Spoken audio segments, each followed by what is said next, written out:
Here we are at Sharp Park Beach, one of my favorite beaches in San Mateo County. And you can see right over there, there's the Pacifica Pier. So we are just south of the Pacifica Pier. The nice thing about Sharp Park Beach is that it's a steeper slope than a lot of beaches. And when you got a steeper slope, it's a lot quicker using the method that I use to get your sand crabs caught. So yeah, it's a good idea to go on a steep beach because the sand crab turnover in the sand is a lot more dense because the fact that the water keeps washing down the steeper slope and it keeps washing the sand crabs back down into the ocean again. But you'll see what I'm talking about in just a minute here. And here are some of the basic tools that you need for catching sand crabs. You don't need the bucket. I just brought that because that's what I put my GoPro in when I'm down there on the sand. Need one of these little nets, one of these little handheld nets, about 18 inches to 2 feet on the handle there, and then a little satchel there to keep your sand crabs in as you catch them. We will be going for soft shell sand crabs.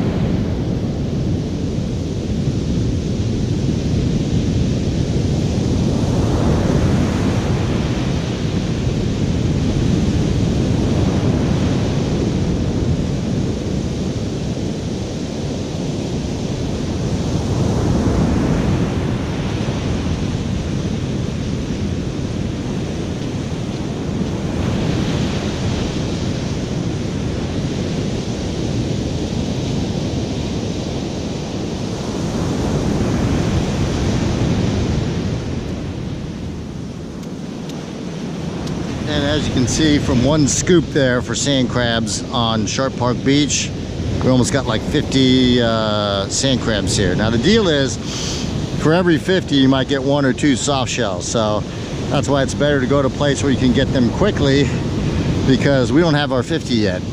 We got probably 2 soft shell and probably 48 hard shell crabs. Okay, I was wrong on that last scoop. Actually, no, I was right on that last scoop. Here's a couple of soft shell crabs here. Again, you can tell the soft shell crabs because they got a soft back here that you can push down on like that. And you can see that they got a translucent body there, which the hard shell crabs don't have. Let's see what we can get this time. So out of about 50 crabs, we got 2 soft shell crabs.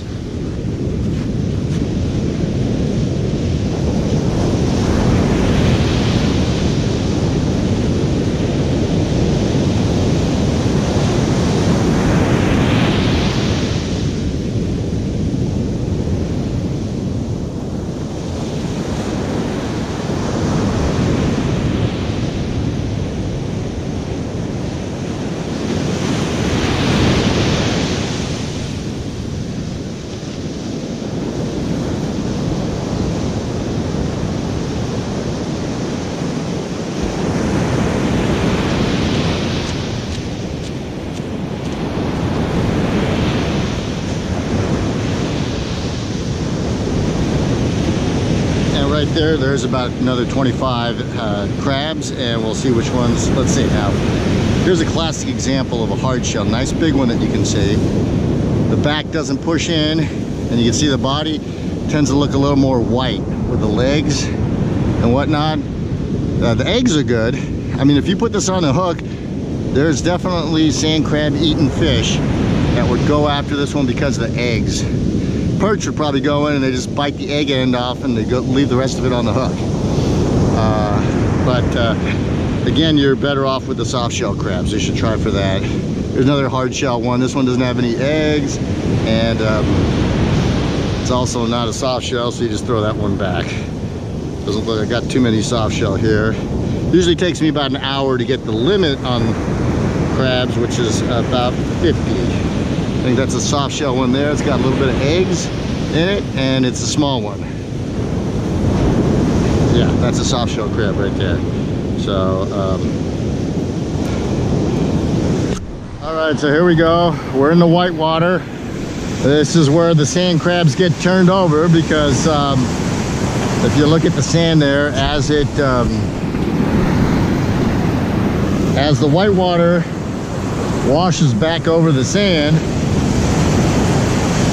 it rubs away the surface sand, and that causes the sand crabs to scramble, and that thus makes them closer to the top where you can catch them.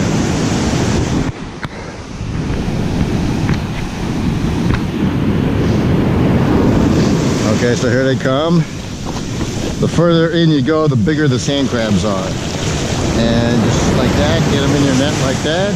And that looks like a pretty, from that one little scoop right there, we got about 25 sand crabs.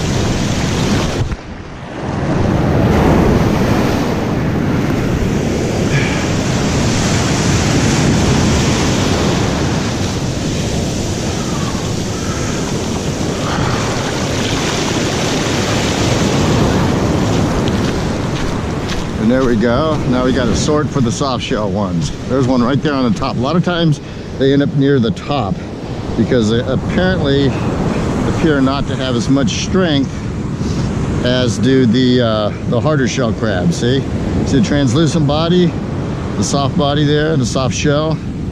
Very nice. This one doesn't have eggs on it, but it's still nice, so I'm gonna keep it. There's a big one. I wish this one would be a soft shell, but it probably not. No, it's a hard shell. Again, it has eggs. Oh wait, it is soft. It's semi-soft. This one's kind of in between the stages of soft and hard. It's got the eggs, it's big. This is striper bait here. Okay, let's see. There's one hard shell. You can see the hard legs, the hard top, doesn't cave in on the back when you push it. Get rid of that one. Okay. What else we got? Looks like a soft shell here. This guy right here. Nope, hard shell.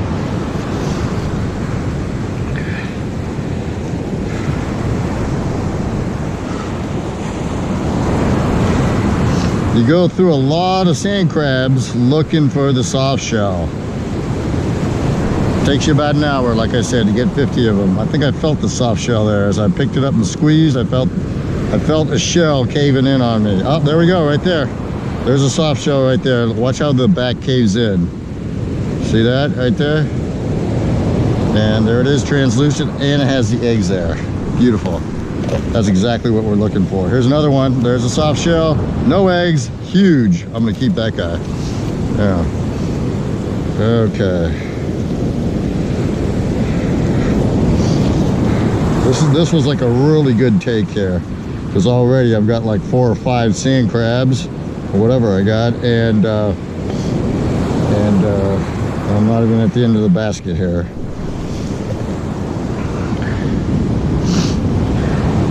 Hard shells, mostly hard shells here. Hard shells. You tell this from the appearance. Then you could like squeeze the back and double check them, or sometimes you'll just again, like I said, the soft shells will work their way to the top of the stack because they're just not as strong as these other guys. These other guys push them out of the way when they're all sitting in the basket like this. There's a soft shell baby there. There's another soft shell baby. If you want to catch like small perch, like silver perch or walleye or something like that, those would work good on a small sabiki. But we're going to go for some bigger ones today, so we're going to get rid of those ones. Send them back to grow a little bit bigger.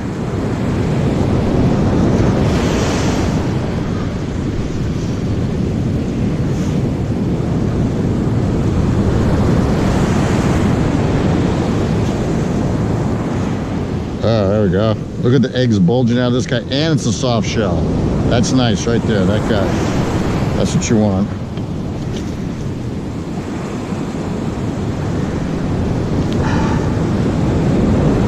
There's another guy with bulging eggs, hard shell.